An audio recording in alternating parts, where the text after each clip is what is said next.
Then ఇది 1 million song అన్న ఏంటది ఉడుకుడుకు రొట్టెలు ఇప్పుడు ఇంతకు ముందు వాడినాం స్టార్టింగ్ పాడింది ఓకే సో 1 మిలియన్ వెళ్ళిందా వెళ్ళేసరికి మీకు ఒక రికగ్నిషన్ వచ్చిందా సో ఏమన్నారంటే జనరల్ గా మాకు 1 మిలియన్ వీడియో వెళ్ళింది అనుకో చాలా మంది నేను ఫోన్లో వస్తాయి అరే మంచి ఇంటర్వ్యూ చేసావు 1 మిలియన్ అసలు మేము 1 మిలియన్ వెళ్ళింది కూడా మాకు తెలియదు డాబా పైన ఇట్లా తిరుగుతున్నాము మా ఫ్రెండ్ ఫోన్ చేసి 1 మిలియన్ పోయిందని చెప్తేనే తెలుసు మాకు తెలియదు అంటే మేము ఫేమస్ కోసం కాదన్నా మేము ఏదో మాకు టాలెంట్ ఉందని చేసినాం అంతే మళ్ళీ ఆ రండముండ బాడుకో పెట్టిన దానికే పెద్ద మమ్మ ఏదో నేరాలు గోరాలని పెట్టిర్రు కానీ మేము ఓన్లీ పల్లెటూరులో వాడిన అంటే మేము పల్లెటూరు వాళ్ళం కాబట్టి మేము వింటాం కదా తిట్టుకుంటే అక్కలు అమ్మలు గిట్లా అవే వాడినాం మళ్ళీ అంతే అవిటినే పెద్ద బూతులని మమ్మల్ని కామెంట్లలో వేసుకున్నారు చాలా మంది ఇన్ని బూతులు మాట్లాడుతారు బూతుల్లో ఎందుకు పాడతారని చాలా నెగిటివ్ కూడా పెట్టారు కదా మరుగుతూ ఉంటాయి అన్ని పట్టించుకుంటే మనం ఇది కాదు అంటే ఇన్స్టాల్ అంతకంటే ఘోరంగా వాడే వాళ్ళు కూడా ఉన్నారు అంతకంటే ఘోరంగా వీడియోలు చేస్తారు అలాని టాలెంట్ ఉన్న వాళ్ళు సపోర్ట్ చేస్తలేరు కానీ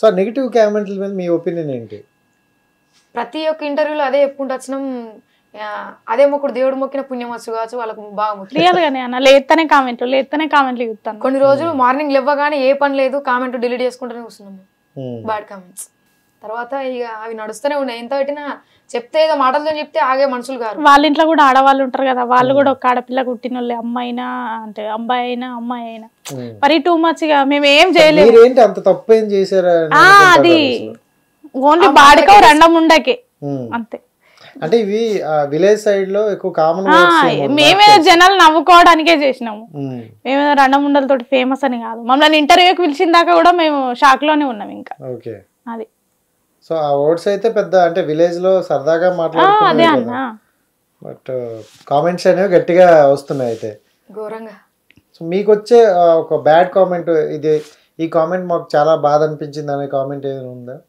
అవి చెప్పుకోనికి రాదు ఆయన ఉంటాయి ఘోరం అట్లా పెడతారు మరి మీరేమైనా ఒక వీడియో చేసి వాళ్ళకి చెప్పడం ఏమైనా అది ఇంటర్వ్యూలలో చెప్పినాం అన్న కొంచెం అన్న అర్థం చేసుకోవాలి మేము మా ఇంట్లో మేము ఒక పూర్ ఆ పరిస్థితి నుండి వచ్చి కూడా మేము ఇట్లా టాలెంట్ తోటి ఇట్లా ఉన్నామంటే ప్రతి ఇంటర్వ్యూలో మా బాధని చెప్పినాం కానీ వాళ్ళు అర్థం చేసుకుంటలేరు 10 ఇంటర్వ్యూలు చేసినాం 10 ఇంటర్వ్యూలలో కొంచెం కూడా మా మీద కనికరం కలుగుతలేదు అంత బాధ ఉన్నా కూడా మేము ఇంత మేము నవ్విస్తున్నాం అంటే ఇక వినప్పుడు ఏం చేయలేము అన్ని మీ వీడియోలు చూసి నవ్వుకుంటారు అది ఎంజాయ్ చేస్తారు నవ్వుతారు కానీ మళ్ళీ కామెంట్లే పెడతారు బట్ అంటే నాకు తెలిసిందంటే మీ ఇన్స్టా పేజ్ లో కూడా ఒకసారి చెప్పాల్సింది కదా ఒక లైవ్ లోకి లైవ్ లో చెప్పినాం అన్న లైవ్ పెట్టినాం ఫస్ట్ లోనే 2-3 సాంగ్స్ మంచిగా ఇది కాగానే పెట్టినాం అంటే మేము ఇట్లా పెడుతున్నాం కానీ ఇంటలేరు ఆ లైవ్ లో కూడా మేము మాట్లాడుతూనే ఉన్నాం గలీజ్గా పెడతారు ఆ లైవ్ పెట్టమంటే కూడా భయం అయితే ఎవరైనా టార్గెట్ చేసి చేస్తారా ఏంటి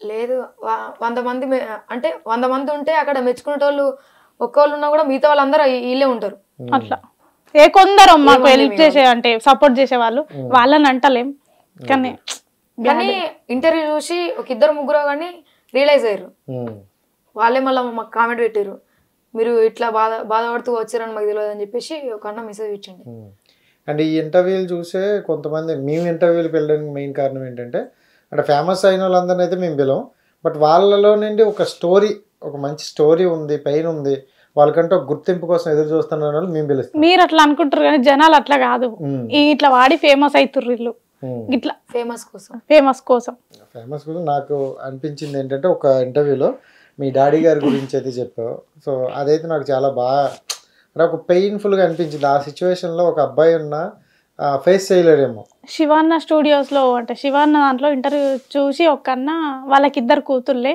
లండన్ వెళ్ళిర్రట ఆ అన్న నాకు 20K హెల్ప్ చేసిండు ఆ ఇంటర్వ్యూలో చూసి థ్యాంక్ యూ అన్న నీకు ఎప్పుడు రుణపడి ఉంటా సో కానీ ఏంటి ఆ సిచ్యువేషన్ అంటే అలాంటి ఫేస్ చేసినప్పుడు చాలా ధైర్యంగా ఉండాలి ఎందుకంటే మన కళ్ళ ముందే నాన్నగారికి అలా జరిగేటప్పుడు చాలా బాధ అనిపిస్తుంది సో ఒక్కదాన్ని ఎలా ఫేస్ చేసావు అసలు ఫస్ట్ నాన్న తర్వాత అమ్మకి కంటిన్యూగా సంవత్సరంలో 2 తర్వాత వాళ్ళకి మంచి అయ్యేసరికి నాకు సర్జరీ అయింది అప్పుడు బాగా బాధ అనిపించిండే కన్నుంటే బాగుండేది ఉన్న 3 మంచాలనే ఉన్నాము చేసిర్రు అక్కలు హెల్ప్ చేసిర్రు కానీ అదే కానీ ఇప్పటికి కూడా అమ్మ నాన్నతోటే నేను అచ్చుడు పోవడు వాళ్ళని చూసుకోవడం ఫస్ట్ వాళ్ళే కదా వాళ్ళ తర్వాతనే ఫీల్డ్ ఏం పని చేయకున్నా పర్లేదు, నాకు ఇంటికాడ ఉంటే మా అమ్మ మా నాన్న ఎక్కడికి వెళ్ళేసరికి అంతే.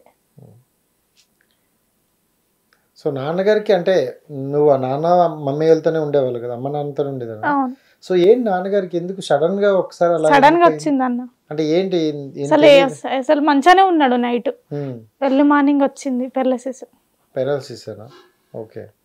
మనం వెళ్ళింది గవర్నమెంట్ హాస్పిటల్? లేదన్న, ప్రైవేట్ హాస్పిటల్. 1500 తోటే పోయినా ప్రైవేట్ హాస్పిటల్లకు. 1500తో ప్రైవేట్ హాస్పిటల్కి పోతే ఆలీలకు ఫోన్లు చేస్తే మా బావాలు, మా అక్క అంటే మా చిన్న బావ మా పెద్ద బావ ఇద్దరు, వాళ్ళు కూడా హెల్ప్ చేసారు నాకు. చాలా ధైర్యం అని చెప్పుకోవాలి. అంటే గవర్నమెంట్ ప్రైవేట్ హాస్పిటల్కి వెళ్ళేటప్పుడు చెప్పిండు మా నాన్న పోయేటప్పుడు, నన్ను గవర్నమెంట్ హాస్పిటల్కి తీసుకోపోకని. ఇక మాకు ఎట్లా అంటే ఇట్లా వచ్చింది కదా, గవర్నమెంట్ హాస్పిటల్ అంతా పట్టించుకోరు కదా అన్న, ప్రైవేట్ అయితే పట్టించుకుంటారు కదా. చెప్పిండు అన్నట్టు మాకు కూడా. ఇక మాకు అన్నలు లేరు కదా మా నాన్నని అన్నిటికని. సరే ఎట్లయితే అట్లా అయిపోయిన తర్వాత అక్కలకు బావలకు ఫోన్ చేసినా వచ్చిర్రు. అమ్మ నేనే వెళ్ళిన. అప్పుడు అనిపించింది ఒక అన్న ఉంటే ఒక తమ్ముడు ఉంటే బాగుండేదని.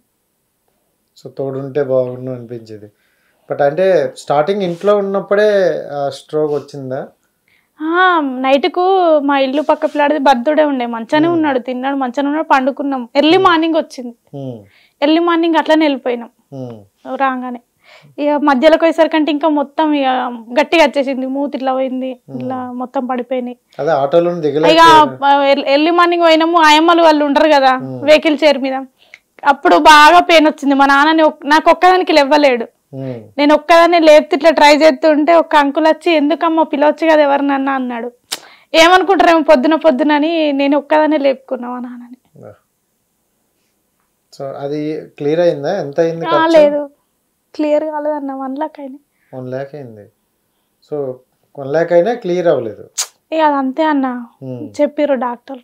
కానీ ఇంటి మట్టుకు కూర్చున్నా మాకు మా నాన్న ఉన్నాడని. అదే ఇంట్లో ఉన్న చాలు అన్నట్టు మనం అనుకుంటాం. బట్ ఇంకా ట్రీట్మెంట్ కోసం మరి మనీ ఇలాంటి అవసరం ఉంటాయి కదా. ఇప్పటికి కూడా చూయించుకుంటా అంటుండు. ఇక ఆయన ఆశ ఉంటది కదా, ఇంకో బిడ్డ ఉంది, పెళ్లి చేయాలి, నేను ఇంకా మంచిగా ఉండ, ఎవరికైనా కానీ బతకాలని ఉంటది కదా.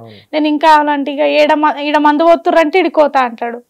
ఆడ 10,000 కట్టాలి, 7,000 కట్టాలి. మళ్ళీ అమ్మకి లివర్ ప్రాబ్లం, ఇద్దరికి టాబ్లెట్లకే సరిపోవు నాకు. ఈ ఇంటర్వ్యూ చేసిన సాంగ్స్ వాడిన పైసలు, ఇంట్లోకి ఉప్పుతోడు 9 నేనే, ప్లస్ వాళ్ళిద్దరికి టాబ్లెట్లు, అమ్మకి లివర్ ప్రాబ్లం.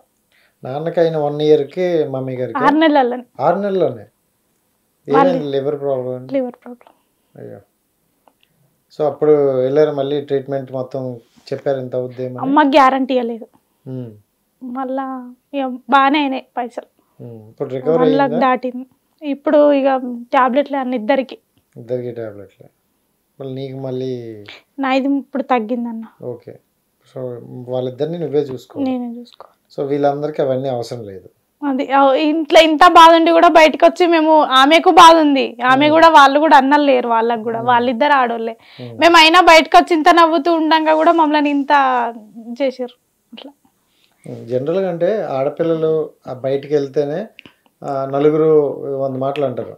సో మీరు చేస్తుంది ఏంటంటే కొంచెం ప్యారెడ్ చూసే వాళ్ళకి కామెడీగా ఉన్నా, సో అది బోల్డ్గా అన్నట్టు కొంతమందికి అనిపిస్తుంది. సార్ మీ చుట్టుపక్కల ఏమైనా మాటలు ఎలా అంటారా? మీకు అంటారు, మొహం మీద అన్నారు వాళ్ళు, సాట్కంటారు అంతే. దీనికి అంటే మేము పేరడీ సాంగ్స్ చేసిన తర్వాత ముందు ఈవెంట్స్ చేసినాం, బయటకు వెళ్ళినాం. అప్పుడు ఎవరేమంటారు అనేది మాకు ముందు తెలుసు. దాన్ని ఫ్యామిలీ దాకా పడి ఫ్యామిలీ ప్రెషర్, మళ్ళీ అది ఆపేయు అన్నదాకా మాది కావద్దని చెప్పేసి పేరడీ స్టార్ట్ చేయగానే ముందు ఫ్యామిలీకి చెప్పుకున్నాము, ఇట్లా ఉంటుంది, ఇట్లా చదువుతున్నాం, ఎవరేమన్నా పట్టించుకోకరు అని చెప్పి ఫ్యామిలీ సపోర్ట్ చేసారు. మీరు ఎంతమంది? మేము 2 అక్కచెల్లెలు. 2 అక్కచెల్లెలు. అన్న బ్రదర్ లేరు. సో ఈ సిస్టర్కి బ్రదర్లు అయితే లేరు ఇద్దరికి. ఓకే. ఏదైనా ఫస్ట్ అయితే మీరు కొంచెం ఒక దృఢ సంకల్పంతో అయితే ఒకటి స్టార్ట్ చేశారు. సో దానివల్ల అయితే కొంచెం ముందుకు వెళ్తున్నారు. కొంచెం ఫైనాన్షియల్గా అయితే ఇప్పుడు పర్లేదని నేను అనుకుంటాను. అవునా కాదు మరి మీకే తెలియాలి.